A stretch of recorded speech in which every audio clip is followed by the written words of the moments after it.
Thanks for joining us on Arirang News. I'm Kim Dami in Seoul. President Yoon will hold a press conference on Thursday, the day before the second anniversary of his inauguration, to set out the direction of his future policies over the next 3 years. Yoon's spokesperson Kim Soo-kyung told reporters on Monday that the highly anticipated press tour will take place in the morning of May 9th, 21 months after Yoon's last media conference upon his 100th day in office. The questions and answers will begin after the president delivers a video message to Korean citizens from his own office at 10 a.m. He plans to explain how the administration has executed policies over the past 2 years and lay out what he plans to pursue for the next 3 years. A senior official said no questions will be off the table, but the press conference will aim to address a variety of topics within its roughly 1 hour time frame, with the spokesperson moderating the session. The Israeli military has ordered Gazans and parts of eastern Rafah to evacuate immediately, signaling Israel's gradual steps to go ahead with a much-expected offensive in the area. According to an Israeli Defense Force statement on Monday, people were told to move to Al-Mawasi, which Israel has declared as a humanitarian area near the coast. The order comes as hopes of a truce are fading away, with Israel and Hamas struggling to reach an agreement during talks in Cairo. Now, on Sunday, Hamas attacked an Israeli crossing point for delivering aid, killing 3 soldiers. Israel responded with airstrikes which killed at least 16 Palestinians. Chinese leader Xi Jinping is in France for a state visit marking the 60th anniversary of Beijing-Paris ties. Xi's first trip to Europe in 5 years will also include visits to the China-friendly countries of Serbia and Hungary. Yoon reports. Chinese President Xi Jinping's first visit to Europe in 5 years starts in France on Monday with a meeting with French President Emmanuel Macron. U.S. media outlets have interpreted this visit as an attempt to restore damaged China-Europe relations amid Russia's invasion of Ukraine and to seek strategic opportunity to exploit division between the United States and Europe.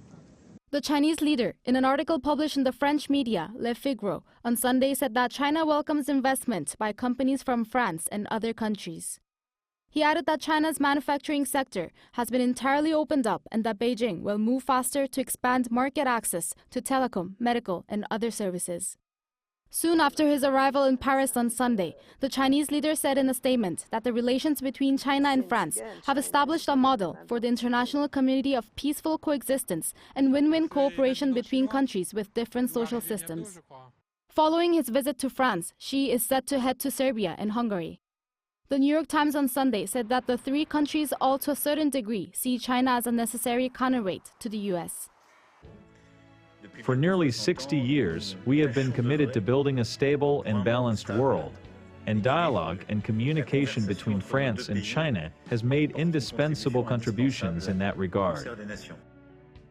In particular, the New York Times analyzed that President Xi's visit to Serbia, coinciding with the 25th anniversary of the bombing of the Chinese embassy by NATO forces, which killed 17 Chinese nationals, carries profound political implications. In the article, the director of the Asia program at the European Council on Foreign Relations said, for Xi, being in Belgrade is a very economical way to ask if the United States is really serious about international law. On Monday, French President Emmanuel Macron will host the Chinese president for an official state visit. A trilateral meeting is set to take place with the president of the European Commission to discuss trade issues between the EU and China. Macron will also advocate for equitable trade policies and urge China to use its influence with Russia to help end the war in Ukraine. Yoon, Arirang News. Over the next 2 decades in South Korea, it is anticipated that a key driver of economic growth, the working-age population, will decline by roughly 10 million. As a consequence of declining birth rates, it's projected that by the year 2060, the number of deaths will be roughly 5 times the number of births. That is, according to the 2024 population report published on Monday by the Korean Peninsula Population Institute for Future. According to the report, the median age is projected to rise from 45.5 years in 2023 to 50.3 years by 2031. This means that half of South Korea's population will be aged 50 or above. In South Korea, the cost of eating out is still increasing by more than consumer prices in general.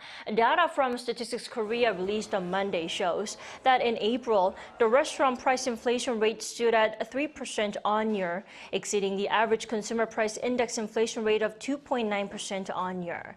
The cost of eating out has exceeded the overall inflation average for 35 consecutive months. However, the gap has narrowed to 0.1 percentage points, the smallest since June 2021. Celebrating 140 years of diplomatic relations, Korea and Italy have signed a memorandum of understanding for the 2024-2025 year of cultural exchange. South Korea's Culture Minister Yoon and Italy's Undersecretary of State to the Ministry of Foreign Affairs Maria Tripodi signed the memorandum last Friday local time at the Italian Foreign Ministry. The agreement aims to improve the understanding of each other's culture through cooperation in music, theater, visual arts, cinema, and literature.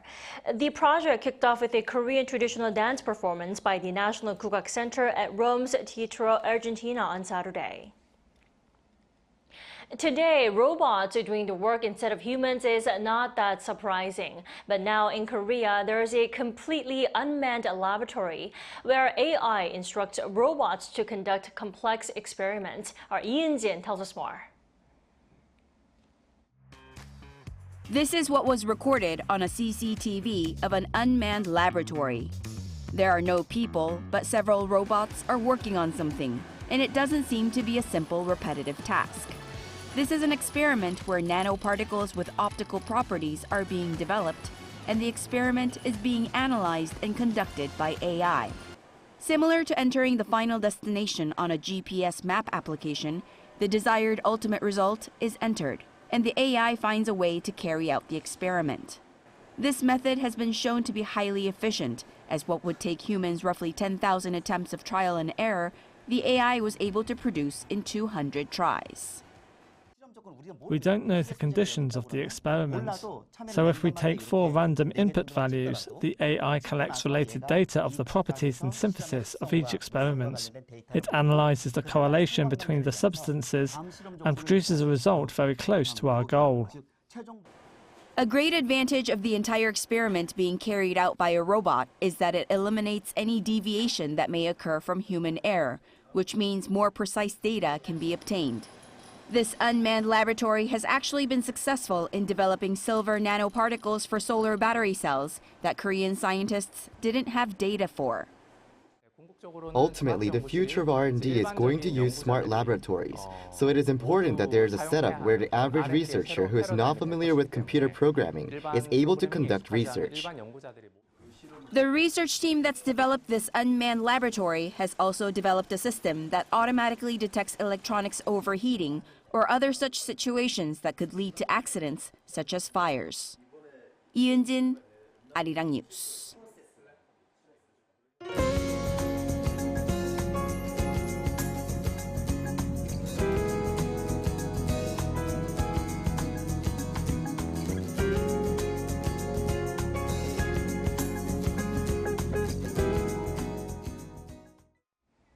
That wraps it up for us today. Arirang News will be back on Tuesday at 9 a.m. Korea time. Thanks for watching.